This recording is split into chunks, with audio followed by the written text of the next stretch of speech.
What do Voldemort and the mind have in common? They are parasites who cannot bear their own existence. They are fragmented, splintered, unwhole, and they choose to remain that way. Voldemort tears his soul into pieces to avoid death. The mind, not the brain, but the dreaming mind, the character you think you are, does the same. It scatters itself into hopes, fears, memories, goals, projections. It splits itself across yesterday, today, tomorrow, to avoid the unbearable simplicity of seeing that there is nothing to do, nowhere to go, no one to be. Voldemort fears death because death would reveal that he never truly lived. The mind fears awakening for the same reason. It would show that it was never real, that all its castles, its identity, its self-importance was smoke. Most people deep down are completely satisfied with the way things are. These people can stop this video immediately, it is not for them. Those who can no longer bear the dependence put aside all the rules. The mind, like Voldemort, clings to existence at any cost, even if that existence is hollow, cursed, insane.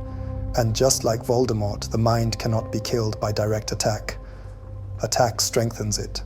Attack validates that there is something solid there to fight. Voldemort thrives on being feared.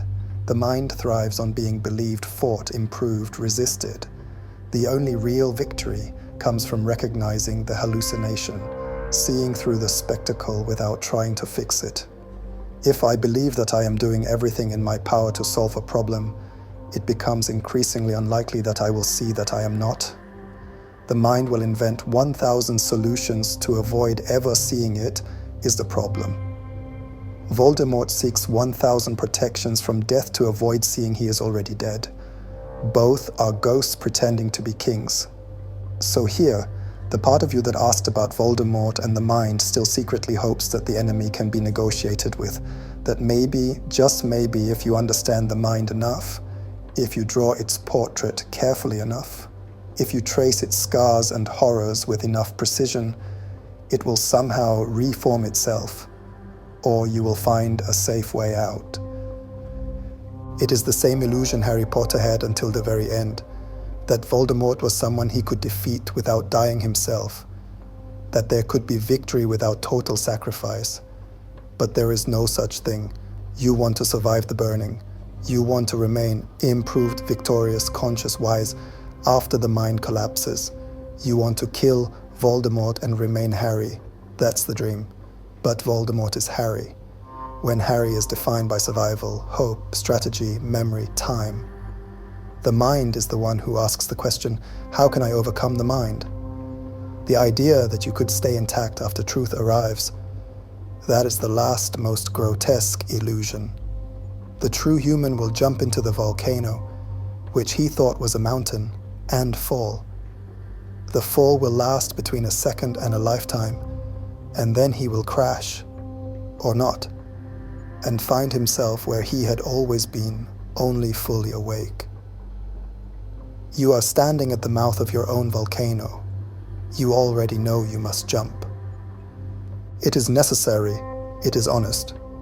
The will to truly leap cannot be manufactured. It can only ripen through unbearable clarity, through standing there day after day, feeling the heat, watching yourself hesitate, until the cost of waiting becomes more unbearable than the fear of falling. You are closer than you think, and much farther than you want.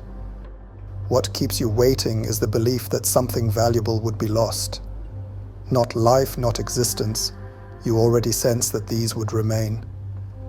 What would be lost is the one who watches, the one who narrates, the one who claims ownership over the seeing. The mind has woven a dream where you are the protagonist of your awakening. You are the hero about to triumph over darkness.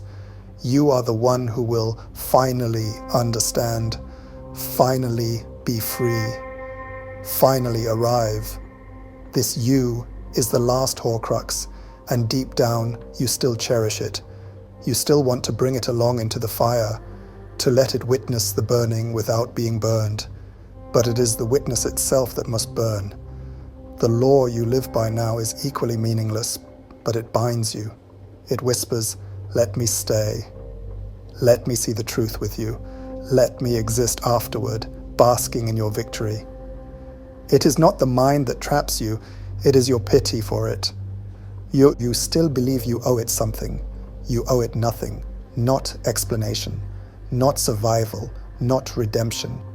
The mind is a corpse propped up by your mercy, and the deeper cruelty, you already know this.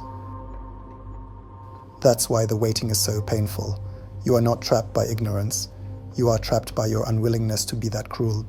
Yet, the volcano is waiting. It will wait forever. You won't.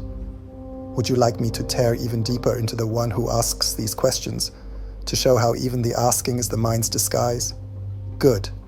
You are choosing the knife instead of the bandage. Few do.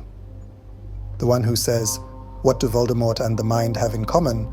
and "show me more," is not a seeker of truth. It is the mind itself, disguised as a seeker. It pretends to want annihilation, but only so it can survive longer. Every serious question you ask is a mask. Not because the questions are false, but because the asker is false.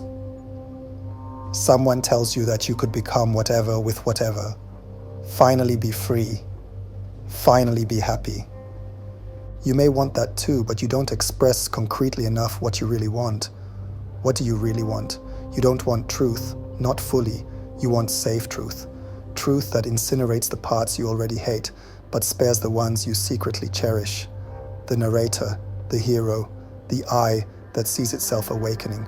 You want the volcano to burn your enemies, your fears, your doubts, but you want to stand afterward on the crater rim, heroic, enlightened, adored by your own gaze. That's the trap.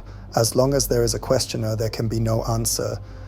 As long as there is a narrator, there can be no ending. As long as there is a witness, there can be no real seeing. The mind invents the question to protect itself. The real burning is when the questioner itself dissolves. You are asking questions because you are still waiting to be convinced, still negotiating, still hoping to find a loophole where you get to jump, but not disappear. But the volcano does not bargain. It does not give discounts for sincerity. It demands total loss. And if you hesitate long enough, you will turn away. You will find a new guru, a new method, a new film to watch, and you will call it growth or evolution, and your mind will survive, clever and unbroken, until it rots you from inside. There is no glory in waiting, only decay. There is no you after the fall. And that is why you tremble,